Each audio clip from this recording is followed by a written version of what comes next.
जिसके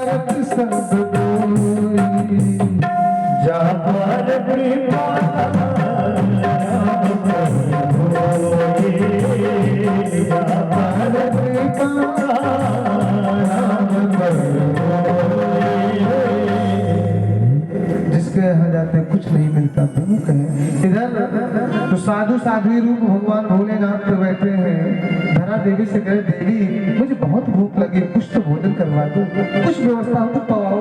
धरा जी कहती, महाराज पर थोड़ी देर रुको, वो आते ही होंगे। काफी देर हो गया, जब द्रोण जी वापस नहीं आए तो धरा मैया स्वयं उन्हें भोजन कराने के लिए घर से बाहर निकली। एक दुकान पर गई जहाँ अनाज बिकता था। दुकान वाले से कहा, भैया। बोला क्या? बोले भैया मैं कुछ आपसे मांग रही हूँ, मुझे आधा किलो आटा दे दो। बोले आधा किलो क्या? वो साहूकार बोला आधा किलो क्या, तुम 2-4 बोरा ले जाओ, पैसा दो, आटा लो। टका धर्मो टका कर्मो टका ही परमं तपः, टका दो, आटा लो। धरा देवी बोली, भैया मेरे पास पैसे तो नहीं है, मैं आपके लिए भगवान से प्रार्थना करूंगी कि आपके जीवन में प्रभु भगवान हमेशा उन्नति प्रदान करेंगे। अगर आज हमें थोड़ा सा आटा आप दे देते हो उन अतिथि को भोजन कराने के लिए, तो आपके ऊपर भगवान की बहुत कृपा होगी। विनती कर रही हूँ, पैसे तो नहीं बस आपके लिए प्रभु से कामना कर सकती हूँ। तो साहूकार बोला, कामना से दुकान नहीं चलता, पैसे से दुकान चलती है। पैसे दो, आटा लो, नहीं है भगवान की प्रेरणा देखी। भगवान की प्रेरणा से धरा जी वापस चलने लगी रोते हुए। तो साहूकार के मन में बात आई, भगवान की इच्छा परीक्षा है। साहूकार के मन में बात आई, वो जोर से बोला, ए देवी सुनो। धरा जी वापस में क्या, उनको भोजन कराने इतना जरूरी है? धरा जी बोली, हाँ भैया जरूरी। तो बोले मैं आटा दे तो सकता हूँ, तो पैसे नहीं तो कुछ ना कुछ तो देना पड़ेगा। बोला क्या भैया?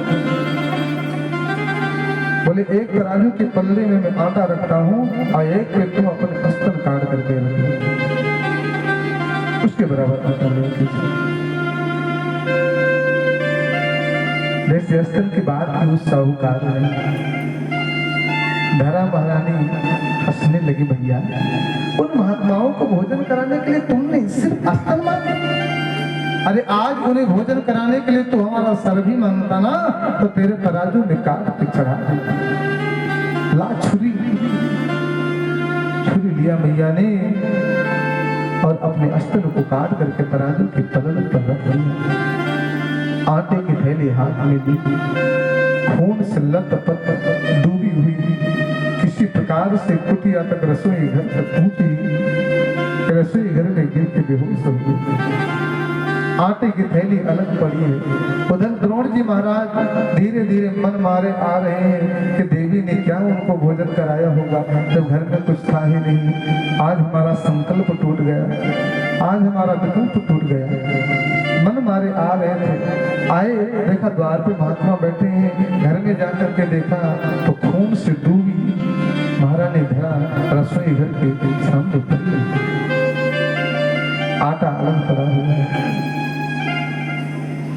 द्रोण जी महाराज गए तो साधु साधु रूप थे, हाथ जोड़ा, महाराज आप 2 मिनट बैठो, मैं रोटी बना देता हूँ, आप बात के जाएगा।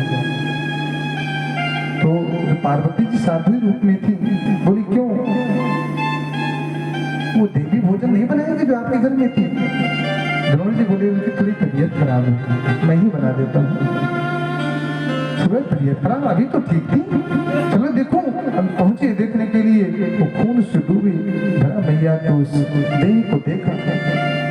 भगवान भोलेनाथ माँ पार्वती मैया देखते रह गए।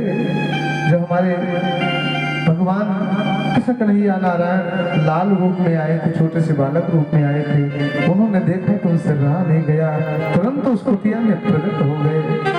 उस मैया के अस्त्रों पर हाथ फेरा, मैया उठ के बैठ गई, उस धरा मैया के चरणों में गिर गए। महाराज, माँ तूने हमें भोजन कराने के लिए अपने अस्त्र काट, सेवा पूरी करने के लिए अपने स्तन काटा। हे माँ, मैं तुमसे वादा करता हूँ आगे आने वाले समय में मेरा जन्म चाहे जहाँ हो जाए, लेकिन जब स्तन पान करना होगा, दूध पीना होगा, तो मैं तेरे ही पास आऊंगा, तेरे ही पास आऊंगा। वही द्रोण और धरानंद यशोदा बन के आए हैं, और वही परमात्मा अवतरित तो मथुरा में हुए, पर दूध पीना हुआ तो गोकुल में जाके यशोदा मैया का दूध पान कर रहे हैं, और यशोदा मैया को अपने बाल लीलाओं का ये सुख, ये भाव समर्पित कर रहे हैं। बोले कृष्ण कन्हैया लाल की जय हो। भगवत